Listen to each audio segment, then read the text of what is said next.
Hi class, I feel your pain with all of this fun stuff.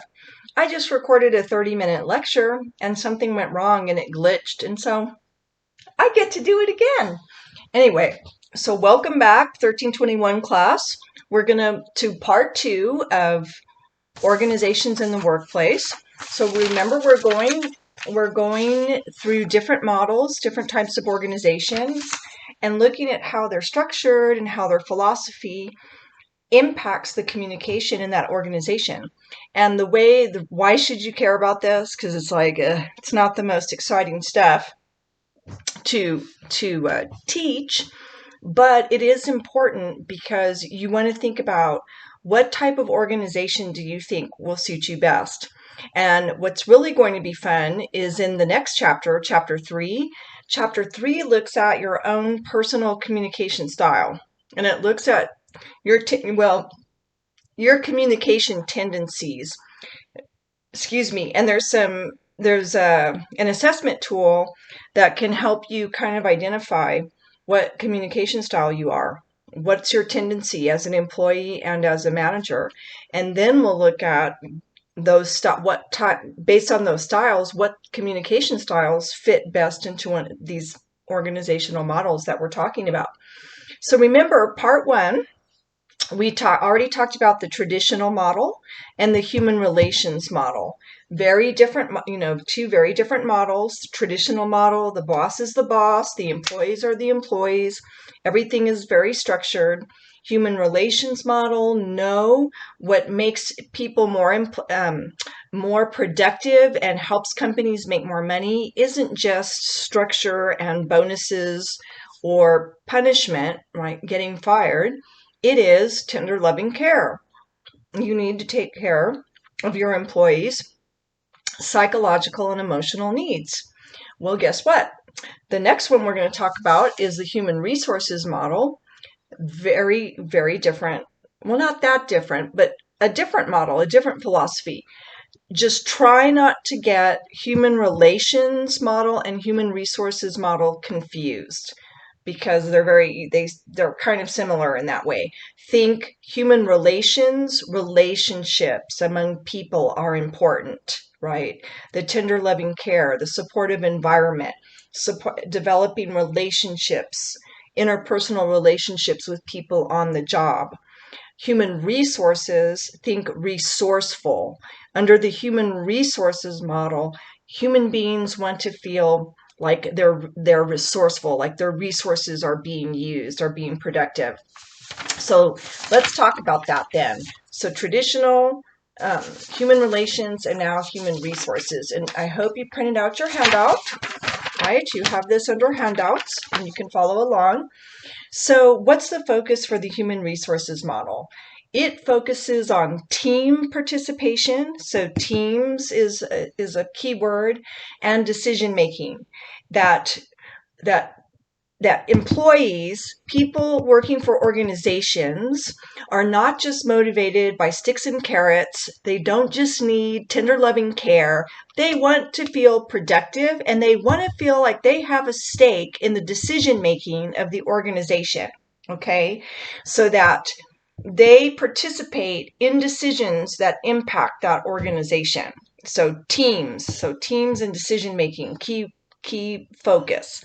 Who are the key people? You don't have to get too bogged down in the theorists, but the key theorists are McGregor, Likert, and Miles. But look at the dates again. The 1960s. What was happening in the 1960s historically? The civil rights movement, right? The Cultural Revolution, sex, drugs, and rock and roll. Okay, but not only sex, drugs, and rock and roll. We're focusing on diversity. We're focusing on civil rights. That was the beginning of recognizing diversity and civil rights, women's rights. Martin Luther King Jr., the Brown Berets. Hello. So that's the context. We really want to appreciate people's productivity and what they have to offer and help people participate in our country equally. And it's interesting because it's like we're going through another revolution, a second revolution. So anyway, that was the context. So it sort of makes sense that the human resources model says, no, we need to have a stake. Employees need to have a stake. And we want to be able to feel productive, like we're contributing to the organization. We're contributing our talents and our potential to the organization. So there's an equal emphasis on workers and management, a team-based orientation. Workers participate in organizational decisions. So see, you can kind of think about civil rights, fighting for equality. Here it is, making workers and management more on the same level in that respect. I mean, they still have managers, they're still above you, but there's more in a human resources model. There's less distance between management and the employees. So what's the view of communication then? Well, you need all of it, right? It's not just going to be coming from downward communication. It's not just going to be the managers and the supervisors and the presidents of the company telling us what to do. Because remember, in both the traditional model and even the tender loving care model, the decision making is still coming from the top down. But in the human resources model, the view of communication is different. We want openness and trust, and there needs to be a lot of upward communication where employees are sending feedback and sending their ideas and their what they think should be done back up to management. So there's upward, there's still downward, and then lots of horizontal, right? Lots of lateral or horizontal communication, because we're working in teams. We're doing group decision making. So those are the key things for that one. What are sample organizations? Your book says Amazon.com, Kodak, and Hyundai. But and that's what the book says, class, but I'm wondering about Amazon, right? I don't know. Maybe at a certain level, there's the human resources model, but if you've been following the news, a lot of the employees that are actually packing those boxes, they're protesting. They're upset because Amazon has not been giving them time off in terms of COVID-19 and whatnot. So I'm wondering if that's really true.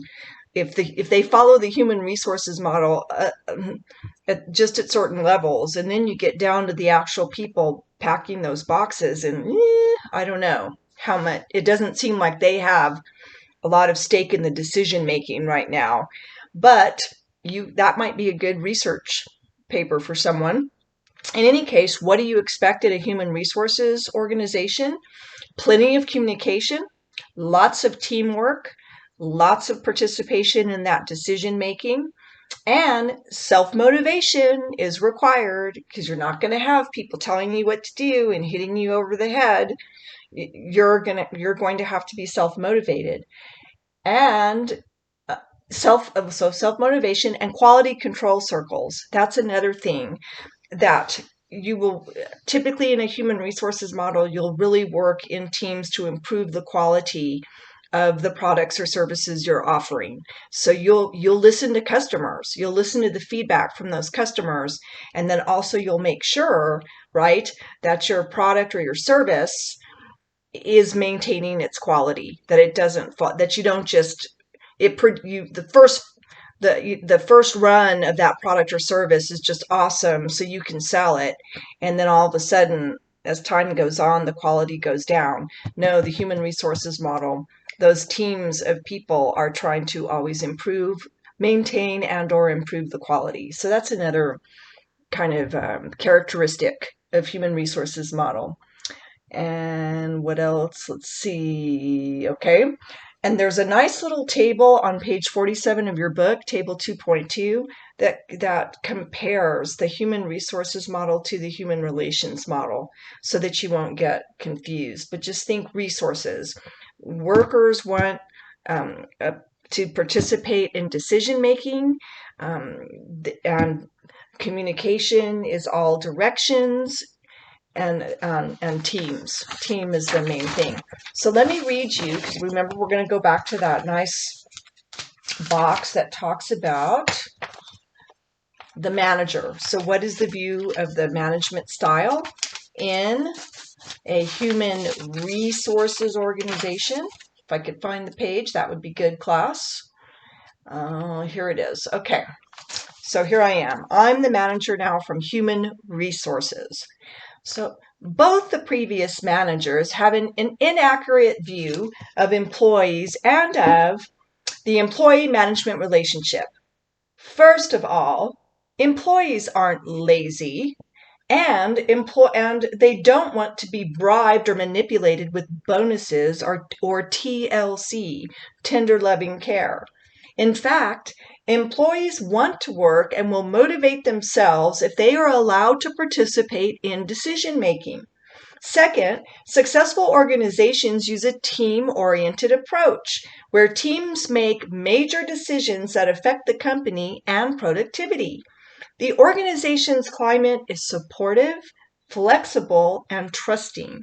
Therefore, the role of the manager is that of facilitator. Very important word. I'll come back to that. Allowing employees to take an active role in problem solving and in developing their potential. Don't forget that employees must be allowed to make mistakes if you want them to be more creative. Okay, so it's more like that. So go back to our classroom analogy. The traditional instructor, where the classroom is very structured, it's very routinized, you've got a routine, there's not a lot of chit chat, you know what to expect, you do this and you're making the A. You don't do this, your grade is going down. Okay. Human relations, a looser format, more unstructured format. People are talking to each other. They know things about each other's lives. It's sort of a more open atmosphere, not routinized, not as structured. There's your human relations, very supportive teacher, that kind of thing. So that's human relations. What does the human resources classroom environment look like? That's the instructor where it's all groups, right? There's lots of group work, lots of teams. Almost every week there's a project or that is all set up. The classroom is set up in groups or teams. And what does the instructor do? They are a facilitator. Instead of standing up in front of the room and lecturing or just telling people what to do, they go from group to group facilitating, just guiding them, making sure they're on task, but they're letting the group come up with the answers and the solutions to the problems, whatever whatever task has been given to them or whatever problem. So that would be more the human resources classroom, so that's back to our classroom analogy to kind of help you, because like I said, if you haven't actually been out in the workforce, and this book's really written from a white collar point of view. You know what I mean by white collar? Like you're in business, you're working for a company. So it's written from that framework. So just kind of keep that in mind. But remember, any organization, including academia, including colleges, follow some sort of system like this, some sort of model. And a lot of times it's not, there's combinations of models. That's probably, I don't know that there's really any organization follows exactly one model, and almost all of them follow some aspect of the traditional model. It's just kind of the way it is. Not all the time. But let's move on then to our next model, which is called the systems contingency model. And don't be scared by the weird name. What the systems contingency model says, because remember, these different models are all basically saying, here's the best way to organize your company. Here's the best way to make your employees more productive. Here's the best way to make more money. Here's the best way to manage your employees, okay? But guess what systems contingency model says? Systems contingency model says it depends. There is no one best way to run the business. There's no one best way to motivate your employees. There's no one best way to manage. It is contingent upon where your company is located, the surrounding culture, the city. It depends on the employees. It depends on the circumstances. It depends on the environment. It depends on the culture. And culture is going to be a key word. So let's move through this one. Systems contingency, the focus varies depending on the situation and employee needs. Depends. It's contingent upon. So the key people are right here. You can look at them: Singe, Kotzen, Kahn, Fred Fiedler. But again, look at the dates. It's late 60s, and we've got a 1990. So it's late 60s, 70s, 80s. So what came out of the 1960s with the civil rights movement and really took off in the 80s was, in terms of theories and what we call paradigms, social paradigms, was the acceptance of multiculturalism, the recognition of multiculturalism in the workplace and in society. What happens in the 80s? You have more women, okay, who are entering management positions in business. They're actually becoming managers. In the 1980s, it was like the power woman red suit, okay, because women are entering these management positions. We've also got multiculturalism, the recognition, we call it now diversity, but the recognition that different frames of reference have as much relevance as what we used to call the dominant culture. And of course, the dominant culture used to be a white Anglo-Saxon Protestant, and I'm going to add male frame of reference. Okay. And we're still going through this right now. That's what's interesting. This is almost like I don't know, I'm sure people have called it things. It'll be interesting to see what we finally call what we're experiencing. But this is like the second wave. It's like we're still fighting, or not fighting. We're still trying to progress. We're still trying to deal with these issues right now that were started with the civil rights movement and the Cultural Revolution. But so systems contingency pushes it. It's more of a recognition, especially in the 80s with postmodern theory. That is what really created this multiculturalism focus. So it depends upon who you've got working for you. It depends on the culture of where you are. It depends. There's no one best way. You have to adjust. So here it is. The main focus is the organization as a whole. There's no single best way to manage or run an organization. It depends on internal and external factors. The whole is more than the sum of its parts, and what affects one part of the organization impacts the others. So that's the systems part. Okay, the contingency is it depends. The systems part of this model is that the organization's made up of different departments, right? Different departments, different divisions, all that. So the philosophy in systems theory is that if something goes wrong in one of those departments, it's going to impact the whole business as a whole. And so it doesn't matter that it's this department way over here and your department's over here. Doesn't matter. The whole is more than the sum of its parts. It's going to impact you. Think of the body, the human body. It's like that. The whole organization as a whole is like the entire human body. But think about it. If you break your finger, that impacts your whole body. Yeah, maybe it's just your finger that's hurting, but this completely, it sets off things in your body to go help the finger, sends more blood, you get inflammation, swelling.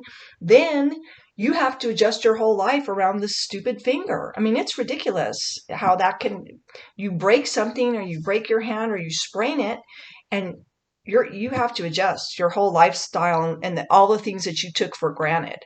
So that's kind of the systems part. Go back to our classroom analogy. So what does the systems contingency classroom look like? Okay. And also it's going to depend, we're going to come back to this idea of culture. Okay. So what does that classroom look like? Well, it's going to be different.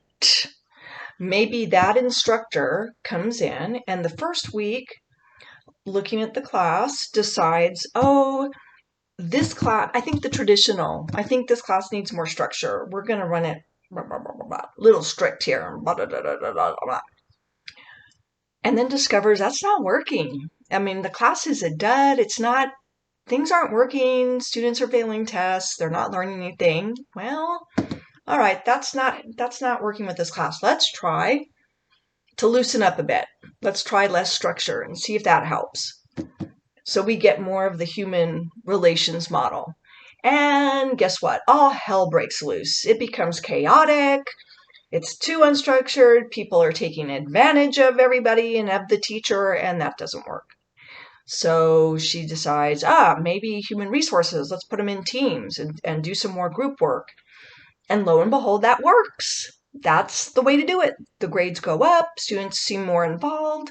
So the systems contingency classroom might be a variety of all the different models to try to see what works best. Do you see? So that's sort of that is the systems contingency model. Then culture also has a strong role in this model because different organizations have a culture. What's culture? Culture is defined as the patterns of beliefs and expectations shared by the organization's members, which produce norms that shape the behavior of individuals and groups in the organization. Okay, that's a lot of blah, blah, blah, blah, blah. Think of it this way. You can look at colleges. Now, some of you have done this. You've taken courses at UTEP and EPCC.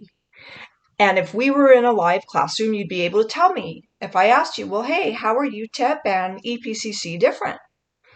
And you'd be able to tell me, oh, well, at EPCC, it's like this. The culture's more this way. But at UTEP, it's more like this. So you can recognize how different organizations have different cultures. And schools, colleges are organizations. EPCC is a college. It's an organization, academia. So my daughter, for example, like many of you, she took classes at EPCC and UTEP and then was accepted to UT Austin. So she's attending UT Austin. And so she told me there's a huge difference from the culture of UTEP versus the culture of UT Austin. And some of it depends on internal factors. There's a lot more diversity at UT Austin than there is at UTEP. But a lot of it, too, is the culture of the city, the culture that the organization is actually located in. And so, Austin's very different from El Paso, very different from Dallas. And you've probably had that experience if you've had the opportunity to travel to East Texas. Very different from our side of the state. So that's what we're getting at. So the organization in systems contingency model follows a particular culture and gives the members a sense of identity. Come back to our school model. And down here, when it gives you examples, think of, I'm going to skip to Disney, then come back to school. Think of Disney World. Think of Disneyland. I don't know how many of you have been there.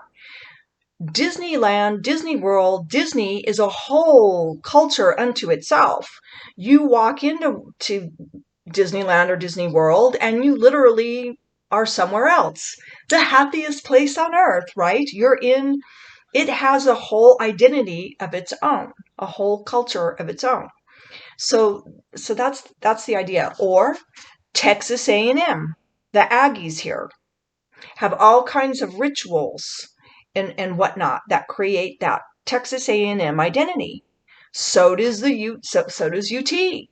So do the UT Longhorns, Hook 'em Horns, and all that kind of stuff gives that organization that school, that college, its identity. Okay, so that's sort of one of the ideas of systems contingency. What else? The view of communication. All types of communication are needed and all types of feedback. So upward, downward, horizontal. And of course, it depends. You adjust that communication flow.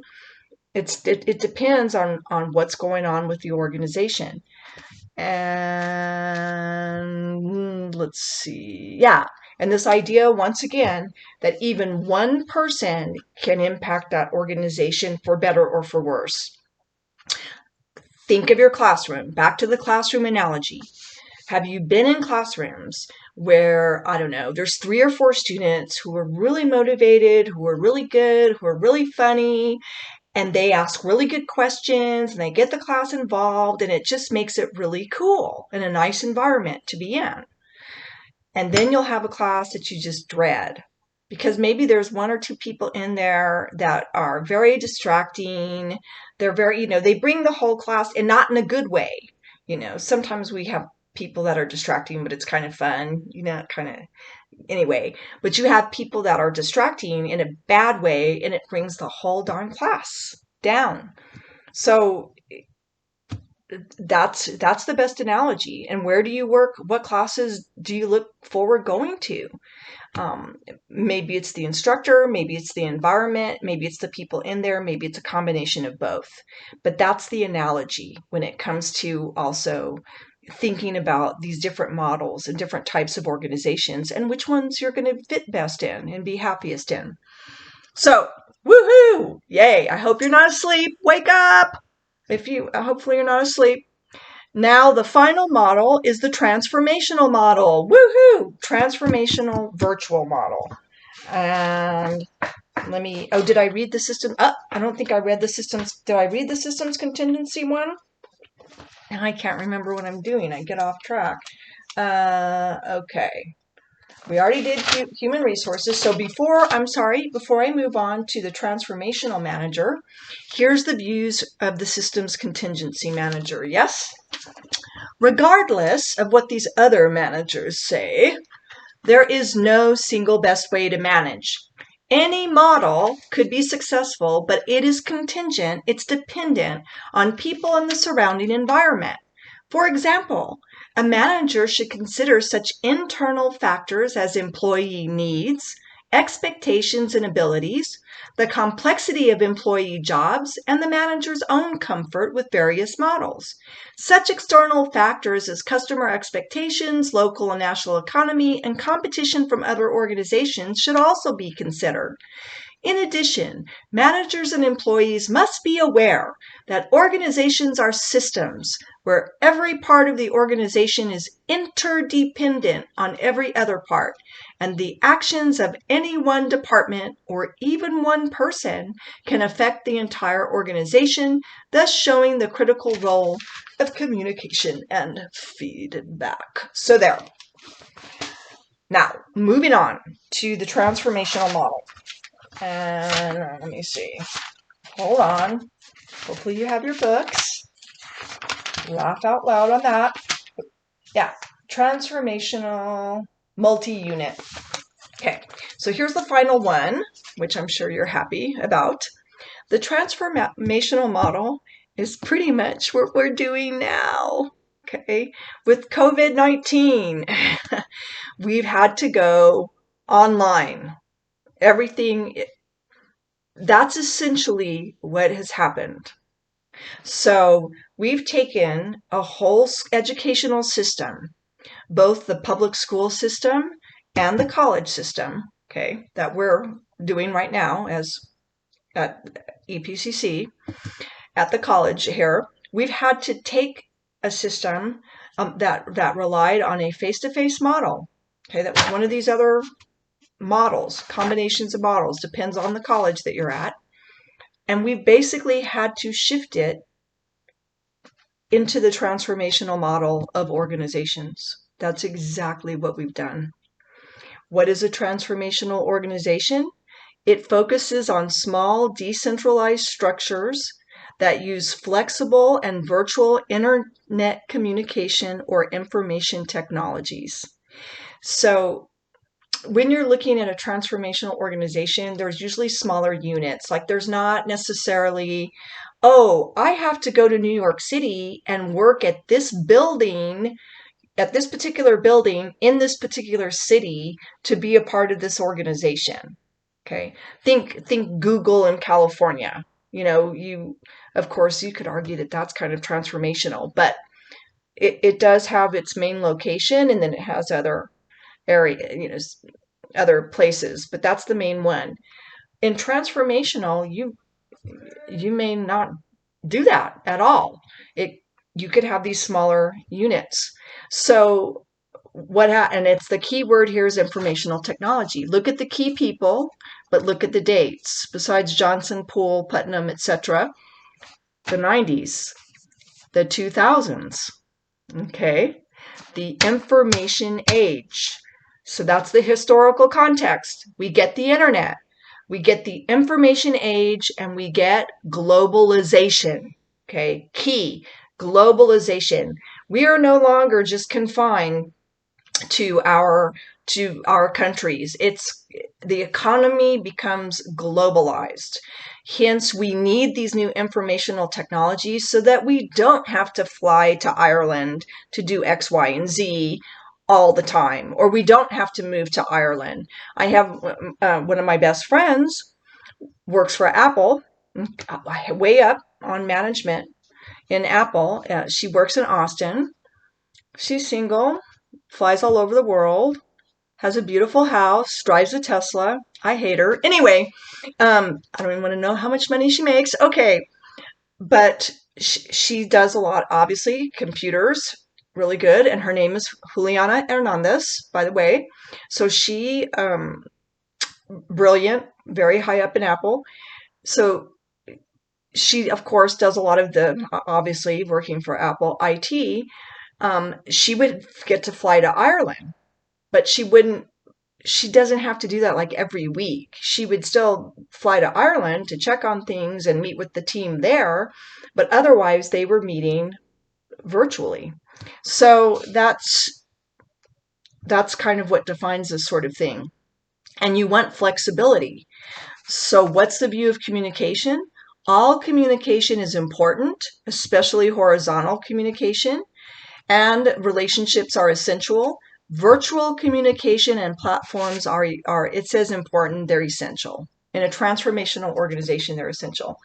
And sometimes you will have in these, because it talks about multi-unit, sometimes you'll have temporary alliances. So two different companies will come together to produce a product or service, and then once it's launched, that team, that group of people no longer has to meet anymore. It's launched, they go away. They don't need you anymore. So sometimes you're not going to necessarily have job stability depending upon what your role is, because think of phone companies, okay? Whoever's making that phone, like Samsung, has to come together with whoever the servers that are going to provide, right? So T-Mobile, Verizon, whoever, and they have to negotiate, right? They have to launch that product successfully. Those two different companies have to come together and meet. And then once it's launched, it's more quality control. That's sort of like a hypothetical example, but that's what we're looking at. Sample organizations: Nokia, General Electric, Johnson & Johnson, Harpo Productions, and our school system during COVID-19. That's exactly what's happening. Now, we had precedents. We had online learning, of course, and online classes, and then distance learning. But the whole system had to flip almost overnight, right? Almost overnight. And that's essentially what's happened. So we're in the middle of the virtual model.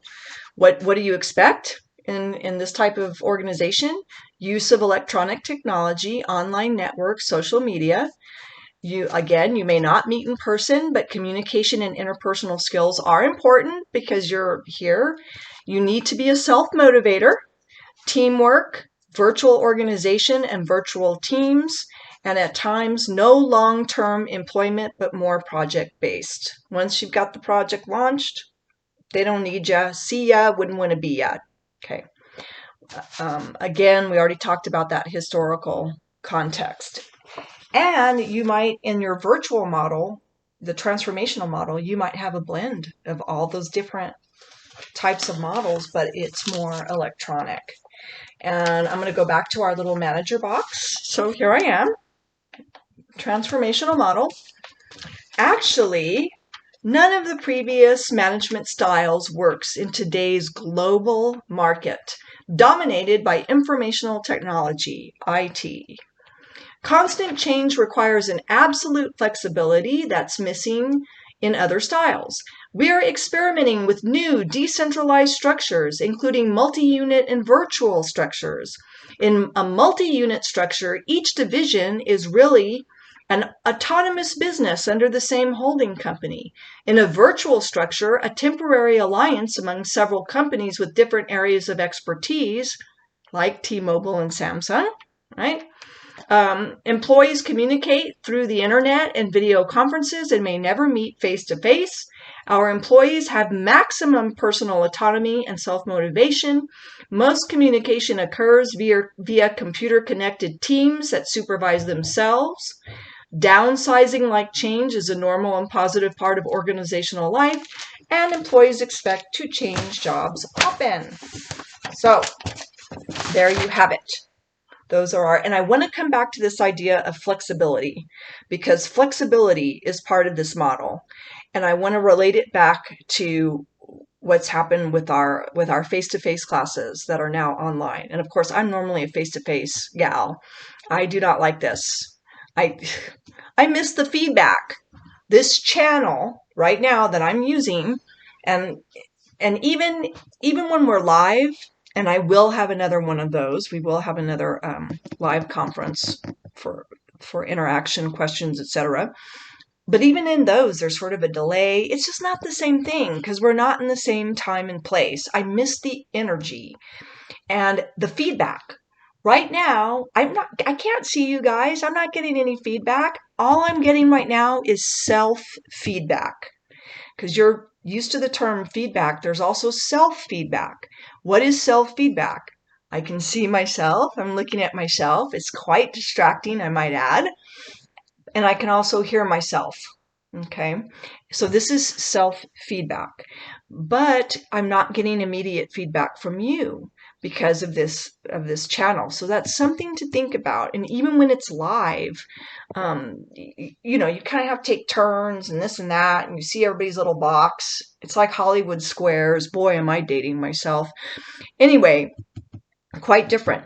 But let's go back to this idea of flexibility, because this platform, on the other hand, the advantage is that it does give us flexibility.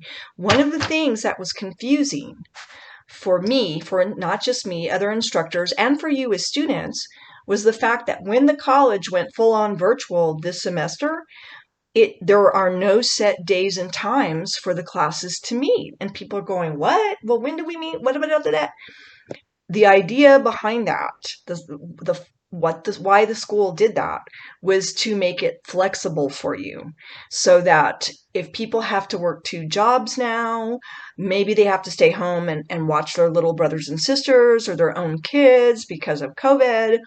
That was the idea, that you didn't have to, even in a virtual platform, have to attend a class at a certain day and time. That you can access this video when you need to, you know, when there's a good time for you. So that's another, I'm rambling a tiny bit, but I'm emphasizing this because that's another characteristic of this type of platform, of this type of organization. So I thought I would throw that out. And the concept questions. And this is all going to come back to haunt you, class. So keep your eyes peeled for an announcement about your next assignment. Remember, I am redoing some of those assignments that are posted on the syllabus. I'll probably do a little addendum. But here's a concept question. Remember the main one. How are the following types of organizations defined by the different directions of communication that we've been talking about? Downward, upward, horizontal, informal, the grapevine versus formal, and which organization do you think you would prefer working for? Which type? And there is, let me see.